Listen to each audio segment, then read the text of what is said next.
A što to kuhaš? Jesi gladan? A uvijek. Znaš da sam ja hungry. Nek si ti meni došao, ovo je Mile. Mile i ja se dobro znamo. Jako puno toga smo radili skupa, jel tako? Tako je. Jako puno smo pričali skupa, Tako je. pekli, kuhali, a danas Pojeli i pečemo popili skupa, to pojeli isto i trebamo popili. naglasiti. A danas pečemo i pričamo u jednoj onako zoni koja nam je dobro znana, a probaj pogoditi. Dakle, radimo neki bread pudding, bi rekao, ili nešto slično. Bavimo se nama dobro znanom temom. Mi smo sve pojeli.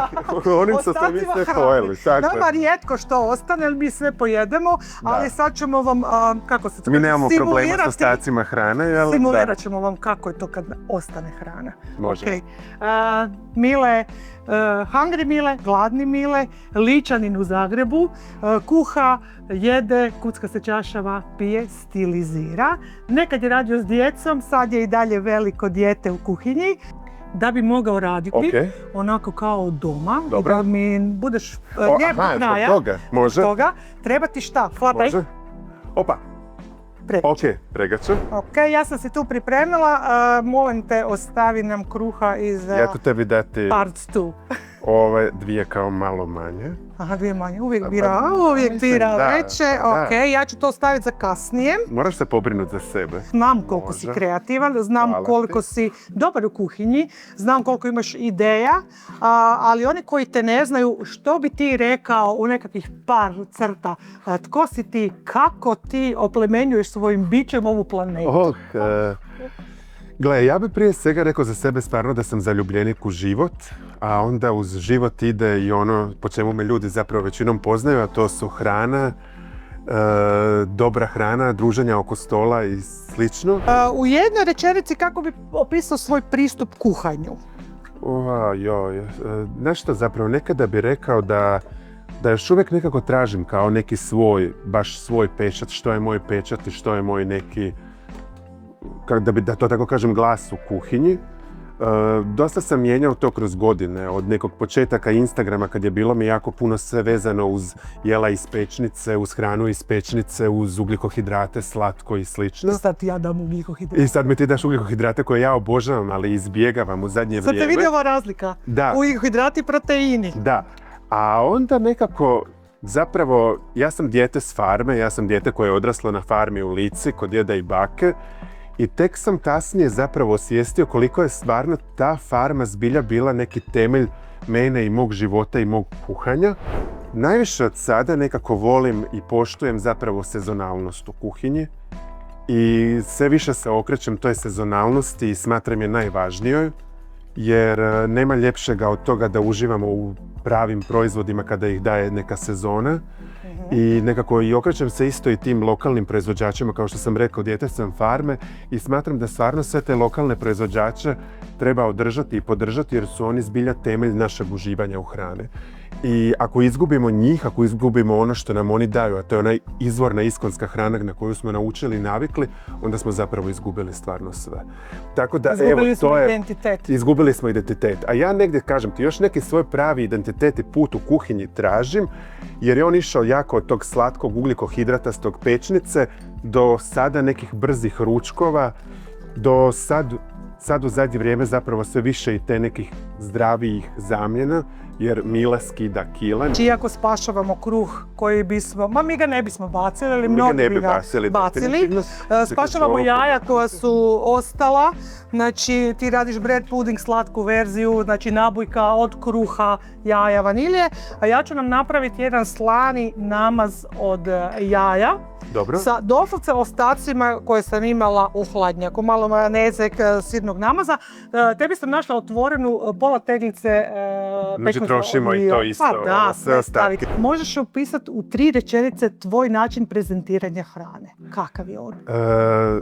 Meni ti jako, ne znam, mislim, znaš i sama, zapravo krenuli smo u slično vrijeme, rano, zbilja početci sami Instagrama. Mi smo bili food blogeri. Mi smo bili, ti si bila food bloger, ja sam bio food influencer, ja sam bio prvi food influencer, nije da se hvalim, ali tako me prozvala prva agencija s kojom sam surađivao. Nekako ja te stvarno žalim za tim vremenima Instagrama, onog Instagrama kojeg smo mi voljeli i zbog kojeg smo se zakačili na njega. Svi smo znali da je to lažno, znaš, mi smo bili svjesni da smo... Kako misliš lažno? Pa gle, svi smo napucavali te fotke, svi smo činili te fotke da budu još ljepše, još napucanije. Nije to bila hrana koja je bila kako ćeš se servirati doma, razumiješ? Znaš, taj Instagram je stvarno donio neku jako veliku promjenu u percepciji hrane i u percepciji serviranja hrane. Zato što se jako puno food fotografa na tu mrežu zakačilo i onda smo mi pratili te trendove i pokušavali smo biti tako perfektni. Sad se to promijenilo. Sad Mile maže ovako kako maže, slaže kako želi, ali i dalje prezentiraš na jedan način koji je prepoznatljiv. Pa gle, volim da mi je to lijepo, razumiješ? Mislim, zbilja jesam negdje hedonist u atomima sebe do te mjere. I smatram da zapravo uz taj hedonizam i ide taj food waste, jer jedno mislim da ne bi smjelo isključivati drugo, jer hedonizam ne bi trebao isključivati odgovornost prema hrani, odgovornost prema namirnicama, odgovornost prema procesima, prema svemu što je trebalo da ta hrana završi na našim policama, da je mi kupimo i onda mi stvarno nema gore nego bacite tu hranu. Evo, Mile nam je pripremio krasni složenac koji sad ide u pečnicu. Rekao si da si prije puno češće koristio, evo imaš tu krpu, koristio pečnicu, sad kombiniraš, ali da bi se ovo ispeklo kako treba, znači što trebamo napraviti prvo? Zagrijati pečnicu. To sam ja napravila prije, što se pečnica duže grije, to vam je temperatura optimalnija.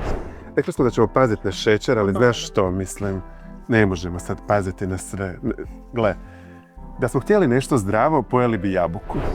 Spasila si se kruh jer bi završio samo u bread puddingu, ali dok sad režeš taj kruh, još jedno pitanje imam za tebe. Prijelomni trenutak kad si ti baš počeo razmišljati o tom zero waste-u, odnosno o redukciji bacanja hrane. Kad, kako te i što te navelo na to? Jer ti si u hrani, ti hrane imaš koji ja brdo, znači planiramo i opet se dogodi. Meni je to baš bila korona, znači pandemija i lockdown i trenutak kada su zapravo svi ljudi čekali onako ispred trgovina sumanuto za hranu i ja sam još bio na selu tada kod mojih u Lici i nemoguće mi je bilo da onako ti sad trebaš ići svaki dan u trgovinu. Znači baš onako kao zašto ti sad stojiš svaki dan u redu i čekaš da bi otišao u trgovinu i kupio si nešto. I to me je zbilja osvijestilo, gle, ljudi očito imaju toliko puno hrane doma s kojom ne znaju što bi napravili. Jer ljudi, znaš, skužio sam negdje da ljudi odbacuju hranu već na prve znakove promjena. Vidim ovaj limun koji se smežurao, za mene on ne valja, bacim ga u smeće. I to mi je baš nekako bilo važno osvijestiti ljudima, to nije smeće, to je hrana, to je i dalje iskoristivo, to je i dalje nešto čega možeš napraviti limunadu, sok, bilo što, ako govorim sad o limunu. Pogotovo o starom kruhu, znaš, danas ljudi zapravo jako često bacaju tu najjeftiniju hranu. Ljudi bacaju kruh.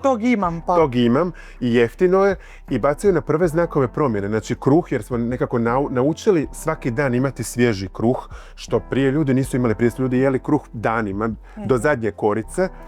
Povrće, na prve znakove promjene, smežura mi se jabuka, smežura mi se kruška, smežuraju mi se rajčice, ja ih bacam.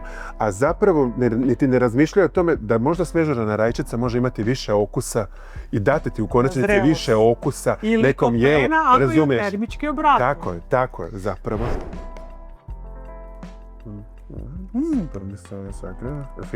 Fino je.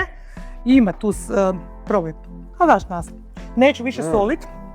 Malo kiseline od limuna koji bismo bacili, je li tako? Tako je. Ok, ti si nam dao puno ideja što se sve može napraviti. I evo, rekao si, odnosno statistike kažu kruh se najviše baca. Što sa starim kruhom? Pa gledaj, znači mi ga sad tostiramo, može ti biti i podloga za neke tople sendviče, neku lažnu picu, staviš, nadjeneš sve na njih, zapečeš u pečnici, možeš raditi pohani kruh, ja obožavam pohani kruh. Iako je meni uvijek draže, uvijek i zauvijek ona francuska varijanta. Taj hedonist u mene, taj French toast. Možemo raditi krušne mrvice od baš starog kruha. Koliko ljudi, ajde ovako, kada razmisliš u našem podneblju, koliko ljudi je ikad napravilo krušne mrvice od starog kruha? Jako malo. Ja mislim da su to samo primjeri zbilja, znači velikih industrija. Ali dok ti grilaš taj kruh, i sve onako lijepo već miriši po toplini doma, ja ne mogu da te ne pitam, najdraži lički recept ti je? Joj, mislim da će to svi znati, ali to su police sa špekom. Dakle, kad se one natope, kad se taj krumpir, ja inače nisam čak neki fan, ne smijem to reći kao netko iz Like da nije toliki fan krumpira, ali stvarno nisam. Valjda sam se ja krumpira najeo za života, pa mi je krumpira već lagano dosta, ali te police, kad se one natope špekom, pa kad imaš onaj masni krumpir, znači to samo nestaje sa pleka. Ajde ovako. Food stilist tebi. Dobro. Baviš se food stylingom, je li tako? Složi mi dvije najljepše hriške onog grilenog kruha. Ti bi to tako stavila? Pa ja moram to nadjenut. Pa ja sam kao to htio malo konceptualno. A ti ćeš konceptualno drugi, ja ću staviti ovaj. Nećemo štediti jer smo rekli zero waste, moramo danas sve potrošiti. Moramo sve potrošiti, tako je. Znači evo, ovo su doslovce krastavci koji su ostalo pola teglice. I rekla sam ovo će mi super doći za ovaj naš današnji koncept. Ja sam u stvari jako čekala i radovala se ovoj epizodi gdje ću s tobom pričati upravo o food waste-u, odnosno pokazati da nama ništa ne ostaje. Ja bi još dodao možda tu još nečega malo zelenijega, imaš nešto? Imam tu malo nešto. Pa evo možemo čisto zbog boje. Vidiš, on je ostao takav kakav jest, ja ga u stvari ne bacam dok stvarno ima ovih malih izdanaka. Tako je. Zaljevam ga i to isto jako često, ne znam si primijetio i na snimanjima i ljudi doma, a začinsko bilje, kupujemo hrpu začinskog bilja u teglicama, ono je premlado i brzo ode, ali u pravilu ako ga zaljevamo i ako mu se vratimo, ono nas može dugo služiti. Vidiš. Evo, ovo sad nije neki najljepši primjerak, ali evo, ovo? Neki put je manje više. Ovaj nam je ovako lijepi. Evo, dobili smo sad malo i boje. Dobili smo malo boje i mislim da malo papra nećeš koristiti. Evo, izvolite. Lička ruka. Pam! Malo. Ok, malo. Malo je relativan pojam. I evo, ja mislim da ovaj naš tanjurić ko neki najbolji kanape. Ali ovo već nas zove, gledaj, jedan tebi, jedan mene. Misliš da možemo? Da moramo.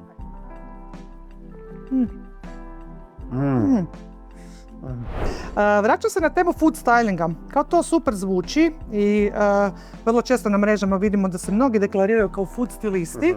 I to nije nekakvo zamišljeno ili izmišljeno zanimanje, to je stvarno zanimanje. Znači ti si food stilist. Što to uključuje? Što je u stvari u nekako bazične 3 rečenice na najobičniji način što je food styling? Da, ja mogu ti objasniti po pitanju, evo ja moram to odmah stilizirati, nekako kako sam ja to objasnio ljudima oko mene. Kada gledaš TV i kada vidiš sok ili bilo što, bilo koju reklamu, ti vidiš da je to voće toliko rosno i prekrasno kao da je tek ubrano. To je food styling. To je dođeš i špricaš vodu. Svjestan si da ta voćka negdje, bilo gdje u prirodi ili negdje ne izgleda tako, da se ne sjaji i slično, ali to je zapravo food styling. Znači food stylist je osoba koja namještava hranu za razna snimanja, bilo to reklame, bilo to čak filmovi, serije i slično, časopisi naravno, da ta hrana izgleda što bolje. Bread pudding nam je gotov, ja ga idem servirati. Odabrao sam ovaj tanjur upravo iz razloga da nam bude malo kontrasta. Imamo ovaj lijepi točkasti tanjur, onako i moderni smo, a uz to će lijepo jako ići ova boja uz naš bread pudding. Navadit ću onako jednu poštenu, možda i 2. Tako, uvijek je ljepše, evo, zapravo sad vidim da mi je ovo prazno, bit će mi ljepše uz još jednu. Da nam bude ipak neka proporcija. Evo ga. Malo ćemo to ljepše namjestiti. Čak bi možda mogao, neću krenuti. Dodat ću ovako, zamijenit ću ih da imam ove tu. Ipak sam se trudio i mazao sam ovo.